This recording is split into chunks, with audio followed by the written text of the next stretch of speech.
मापन पुथोक लखिए खांबी मैरम मापन दी कोलोय मेंगनेल उंग मै मुसंग मै उंग तरंगान मै उंगान तुंगान मै उंगान तुहिं मै उंग संतरें मै उंग केमनोबी मै उंग मै हिंसंग मै उंग मितरें मै उंग संगनोबी मै लेन मापन लैकिंग निवा खांबी मै ट्रेंग अराबका सना पाखंग सिंगोय बुंगा ताइबंग पांडगी मपु चिंगी सना मियम खाफंग इकोय सना इरै पाखसिगी दमका इकोय सना इरै पाखसि कायबे यारोय हादना याइबी थवाइना कोन थापी खबा याइबी थवाइ कोनमति याइबी थवाइ ओइबी कोनमति याइ खबा पिना दिउ हादना नसुइ बुंगो नंदो लुवांग हाइना कुबा वाइते धीरेन मैतै हाइना कोबा नसुइ बुंगो अनि मंगना लुसिंले ngam chingले हारगा मसाबी मसानो मपारी ममो मधु महिरोय पालें ओइबी पंथौ ओइबा मगे ओइबा मधौ मधौ ओइबा पुनमना चिमुना काई फंदा याइबी थवाइ पुनम अदुगी याइ खबा पिना दिउ हादना सना खंबा मैना उचरी जालन पुबियु हाउ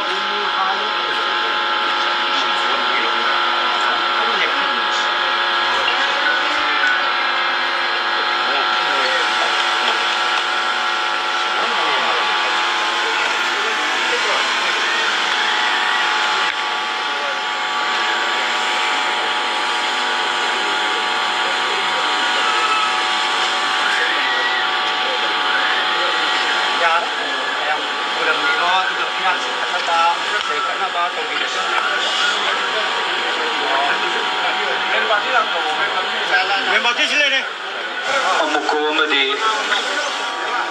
यूसीएमगी फिरालसी तंखाई सिंथरगा लेखिद्रबा अथौबा थौबिसिंगी मफमदा कोई काय कुनबा उनमेनगनी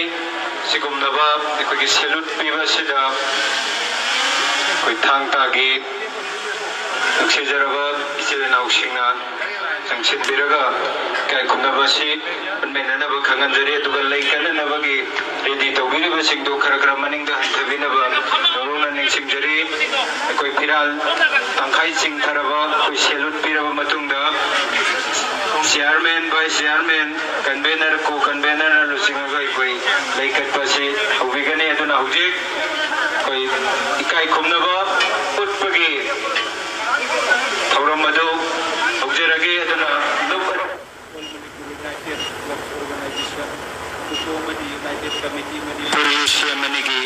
फिराल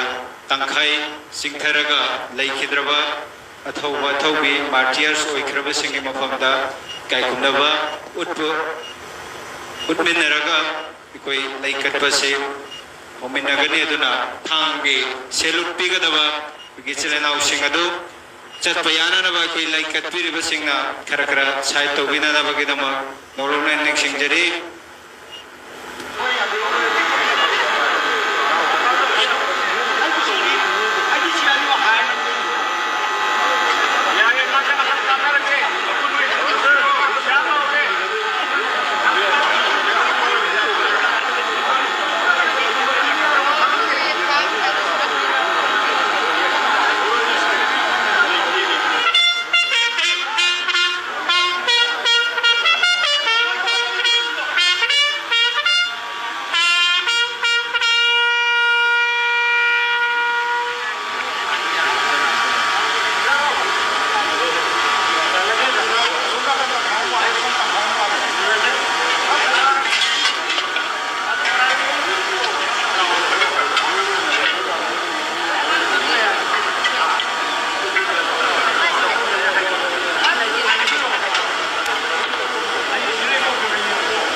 ꯍꯧꯖꯤꯛ ꯃꯐꯝꯆꯥ ꯏꯅꯧꯅꯦꯅ ꯈꯪꯅꯔꯤꯕ ꯑꯄꯨꯟꯕ ꯃꯅꯤꯄꯨꯔ ꯈꯨꯕꯤꯔꯤꯕ ꯃꯁꯥꯒꯤ ꯆꯍꯤ ꯌꯥꯡꯈꯩ ꯑꯃꯨꯛ ꯁꯨꯔꯛꯂꯕ ꯑꯗꯨꯒꯨꯝꯕ ꯑꯍꯜ ꯑꯣꯏꯁꯜꯂꯕꯅꯤ ꯍꯧꯖꯤꯛ ꯏꯊꯥꯡ ꯄꯥꯏꯔꯤꯕꯁꯤ ꯃꯤꯇꯩꯒꯤ ꯑꯍꯧꯕ ꯄꯨꯋꯥꯔꯤꯒꯤ ꯃꯇꯨꯡꯏꯟꯅ ꯂꯥꯏꯄꯥꯛꯄꯨ ꯁꯤꯕ ꯑꯅꯤꯁꯨ ꯈꯥꯏꯗꯒꯤ ꯄꯨꯊꯣꯔꯛꯑꯦꯅ ꯈꯪꯅꯔꯤꯕ ꯏꯊꯥꯡ ꯃꯊꯥꯡꯒꯗꯕꯅꯤ ꯑꯁꯤꯒꯨꯝꯕ ꯀꯨꯝꯃꯔꯤꯁꯨꯕ ꯈ꯭ꯋꯥꯏꯗꯒꯤ ꯌꯦꯡꯗꯕꯁꯤꯒꯤ ꯅꯤꯡꯇꯝꯕ ꯉꯥꯛꯅꯕ ꯍꯣꯠꯅꯕꯗ ꯊꯋꯥꯏꯅ ꯄꯣꯟꯊꯥ ꯄꯤꯈ꯭ꯔꯕ ꯑꯗꯨꯒꯨꯝꯕ ꯂꯝꯗꯝ ꯑꯁꯤꯒꯤ ꯂꯧꯂꯧꯔꯕ ꯏꯆꯤꯟ ꯏꯅꯥꯎ ꯏꯃꯥ ꯏꯕꯦꯟ ꯀꯌꯥ ꯑꯁꯤ ꯊꯋꯥꯏ ꯃꯤꯌꯦꯟꯗ ꯑꯩꯈꯣꯏꯅ ꯇꯔꯥ ꯈꯨꯗꯣꯜꯂꯣꯏꯅ ꯂꯩꯇꯦꯡ ꯑꯁꯤ ꯎꯠꯆꯕꯅꯤ ꯍꯥꯏꯔꯤꯕ ꯂꯩꯇꯦꯡ ꯑꯁꯤ ꯁꯪꯉꯥꯏꯔꯕ ꯑꯣꯖꯥ ꯀꯨꯟꯅꯤꯄꯥꯟ ꯇꯔꯥꯃꯔꯤꯒꯤ ꯁꯥꯊꯦꯛ ꯑꯃꯁꯨꯡ ꯐꯤꯗꯨꯛꯇ ꯃꯇꯝ ꯀꯨꯏꯅ ꯑꯣꯖꯥ ꯐꯪꯖꯔꯛꯄ ꯑꯗꯨꯒꯨꯝꯕ ꯏꯅꯥꯎꯕꯅꯤ ꯃꯔꯝ ꯑꯁꯤꯅ ꯉꯁꯤ ꯐꯥꯎꯕ ꯅꯨꯃꯤꯠ ꯑꯁꯤꯗꯒꯤ ꯄꯣꯊꯥꯡꯄꯣꯛ ꯏꯄꯥ ꯏꯄꯨꯅ ꯑꯩꯈꯣꯏꯒꯤ ꯏꯔꯝꯗꯝ ꯑꯁꯤ ꯏꯒꯤ ꯁꯦꯡꯂꯕ ꯃꯇꯝ ꯑꯗꯨꯒꯤ ꯆꯪꯗꯒꯤ ꯊꯥꯕꯤꯔꯝꯕ ꯂꯝꯈꯩ ꯑꯁꯤ ꯉꯥꯛꯅꯕꯒꯤꯗꯃꯛꯇ ꯌꯥꯎꯔꯛꯄ ꯊꯥꯡ ꯇꯥꯒꯤ ꯃꯍꯩ ꯑꯗꯨꯅꯤ ꯉꯁꯤꯒꯤ ꯑꯁꯤꯒꯨꯝꯂꯕ ꯌꯥꯏꯐꯔꯕ ꯀꯨꯟꯃꯔꯤ ꯁꯨꯕ ꯈ꯭ꯋꯥꯏꯗꯒꯤ ꯆꯥꯎꯔꯕ ꯏꯔꯝꯗꯝ ꯑꯁꯤꯒꯤꯗꯃꯛꯇ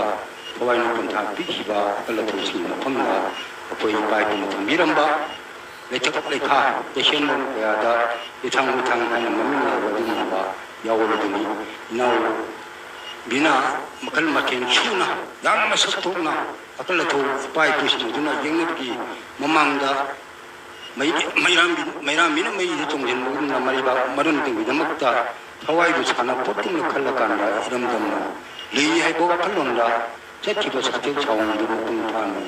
ꯎꯠꯅꯅꯕꯒꯤꯗꯃꯛꯇ ꯑꯩꯈꯣই ꯈꯪꯍꯟꯖꯔꯤ ꯌꯥꯎꯟ ꯁꯨꯅ ꯌꯥꯝꯅ ꯅꯤꯡꯊꯤꯅ ꯃꯥꯂꯦꯝꯗ ꯇꯥꯡꯂꯕ ꯑꯁꯤꯒꯨꯝꯕ ꯏꯔꯝꯗꯝ ꯑꯁꯤ ꯉꯥꯛꯄꯗ ꯑꯆꯧꯕ ꯊꯧꯗꯥꯡ ꯂꯧꯔꯤꯕ ꯊꯥꯡ ꯇꯥꯒꯤ ꯃꯍꯩꯔꯣꯏꯁꯤꯡ ꯑꯁꯤꯅ ꯑꯃꯁꯨꯡ ꯁꯤꯟꯊꯥ ꯈꯨꯗꯤꯡꯁꯤꯡꯅ ꯊꯝꯕꯤꯔꯕꯗꯨ ꯇꯔꯥꯃꯔꯤꯗ ꯀꯨꯟꯃꯔꯤꯁꯨꯕ ꯆꯨꯝꯂꯕ ꯈ꯭ꯋꯥꯏꯗꯒꯤ ꯁꯤꯡꯊꯥꯅꯤꯡꯉꯥꯏ ꯑꯣꯏꯕ ꯃꯥꯂꯦꯝꯗ ꯇꯥꯡꯂꯕ ꯅꯨꯃꯤꯠ ꯑꯁꯤ ꯅꯤꯡꯁꯤꯡꯕ ꯑꯣꯏꯅ ꯑꯩꯈꯣꯏ ꯑꯄꯨꯟꯕ ꯂꯨꯞꯇꯒꯤ ꯈꯨꯗꯣꯜ ꯑꯁꯤ ꯇꯝꯖꯕꯅꯤ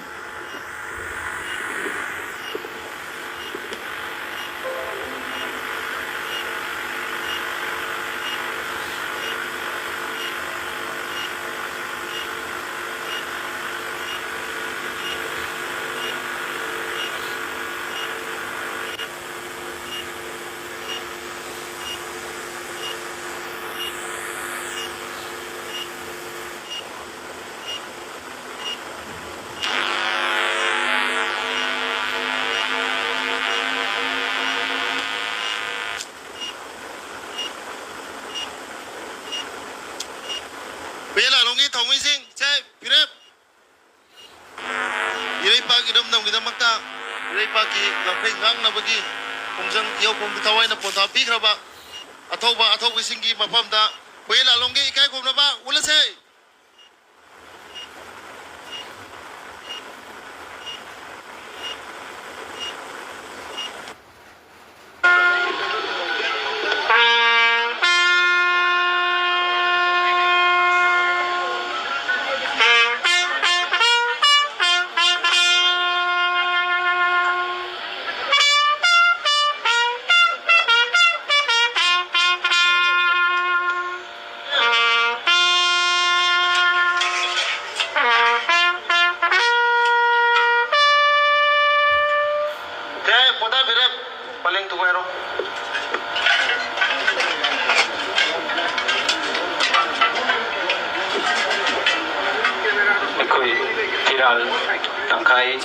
ꯇꯥꯟꯖꯥꯗꯨ ꯌꯧꯔꯦ ꯑꯗꯨꯅ ꯑꯩꯈꯣꯏꯒꯤ ꯕꯦꯟ ꯄꯥꯔꯇꯤꯅ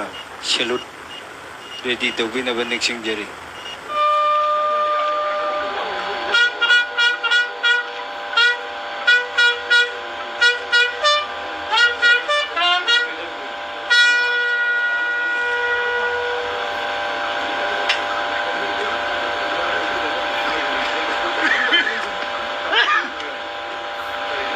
Ben partido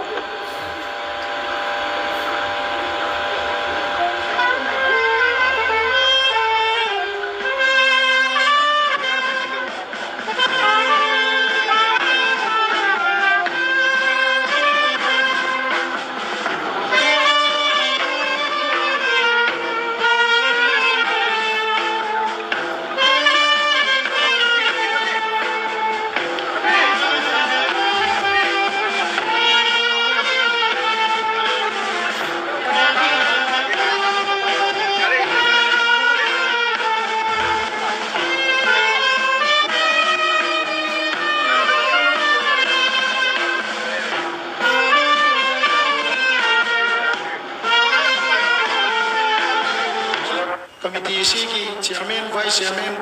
नचिंबसिंगना होबीदुना मियामदा लैकटपगी कोई थबकसी लैकटपगी थोरमसी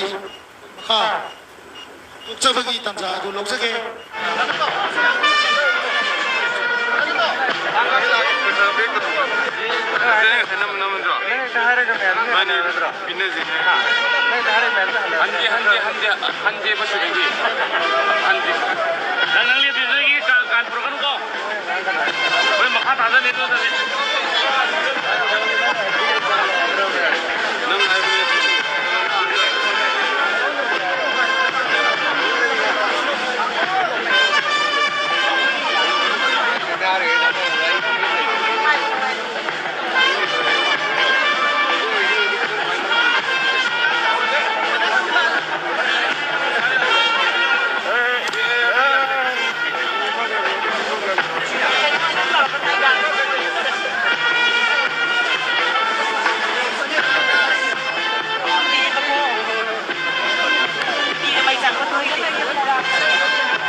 Ratan, Consultative Member, United Committee Manipur, Ima Lorem Babangalbing, President, Mkil, Ima Sorai Samyamsa, President, Pwedeng Laimaron Mayra Paibiyapun ba Manipur, Amadi Ima Wai Direct Laima, President, Kang Lamay na. Nga sige sa kong laba, mifam masigi. Mambaki Leki Ngoybigani Loydana Mamang Takta Yakai Rol Loydana Tungan Ba Nat Yuiba Tabak Thorom Sing Bangtuk Sakri Amadi Kai Kunazari Ba Atau Usingi Mafamda Ikai Kunaba Usabagi Thorom Bangtuk Sakaba Tungsida Miyang Loydana Tungan Ba Wafam Sing Taminana Bagida Magda Sim Sabalo Shilagli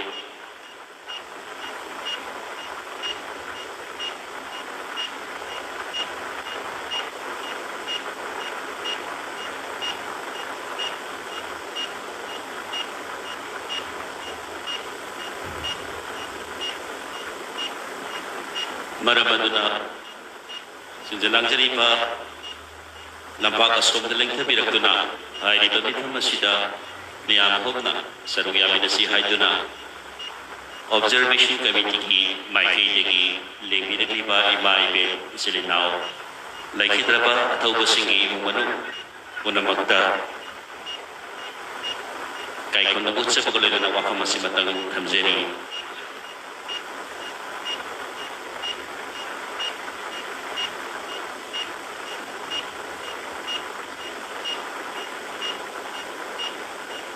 Loydana ngaligay matamdagi ngasigi taramasigi na magtatawag tawi na magida magda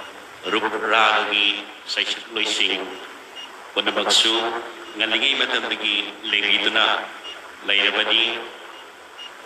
marabadona mayagi apun ba mi pamasigi na magda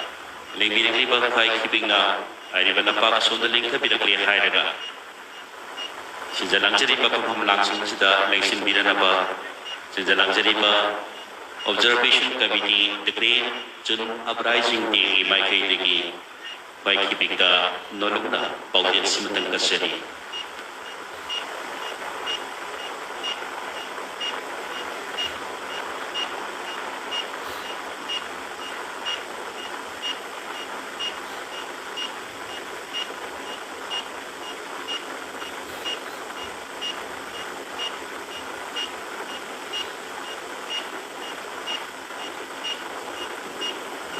Kanglo Puru Dharma Za Kusuki Kena Batamdana Tauba Singero Yang Takamoy Kraba Ki Kurbashida Yoy Sakya Haile Katba Levi Dagli Masikita Magkasu Levi Dagli Magkwai Kibiku Kai Kunaza Bagaloydana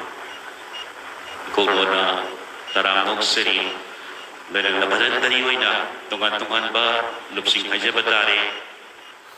Indian Red Cross Society Mediagi Team lalang na Manropoliski siguro na ba karay da soy katagi karay da soy kikang katagi hay kung yaksin bini ba kay kibipuso kay kung nabaw siri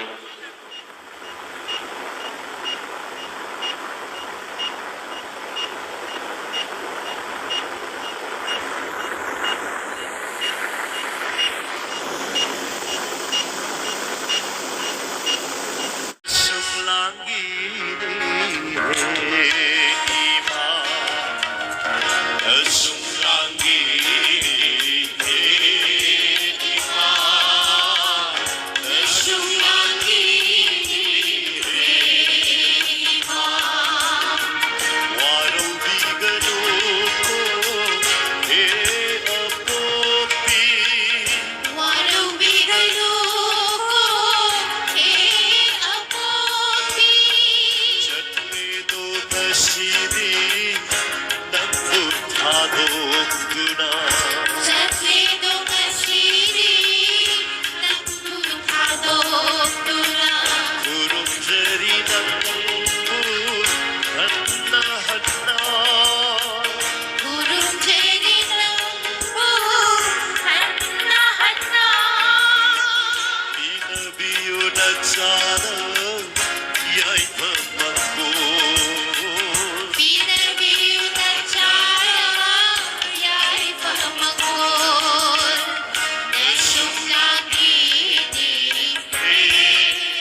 Asukui base ima apoi ingat paninang piji payuna hai nay nang bumina matachan bi mamani hai nei nang bumina ajaja mamani warap hai tabini ima warap hai tabini nandi Pahaita bini ima warak pahaita bini nangdi nasumlangi ima nasumlangi ima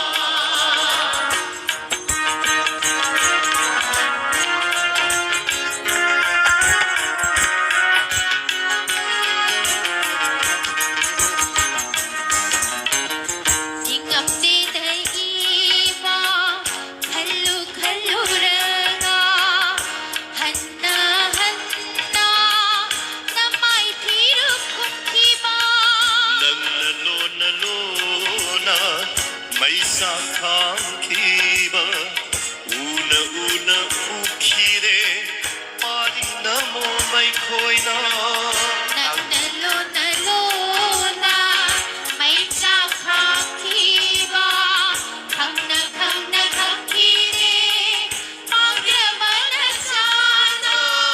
kai thonglo pira kaplanu ima kai khomlo pira kallu ima dilhan biro malengi ufullata ilhan biru malegi oi han biro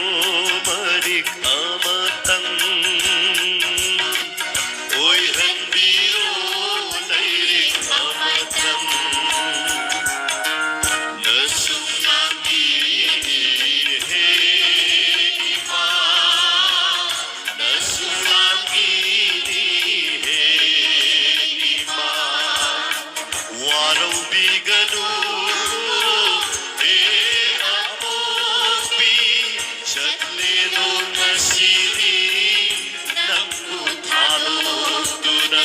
gurum jari nambu anna hanna bina biuna chana yai parmamu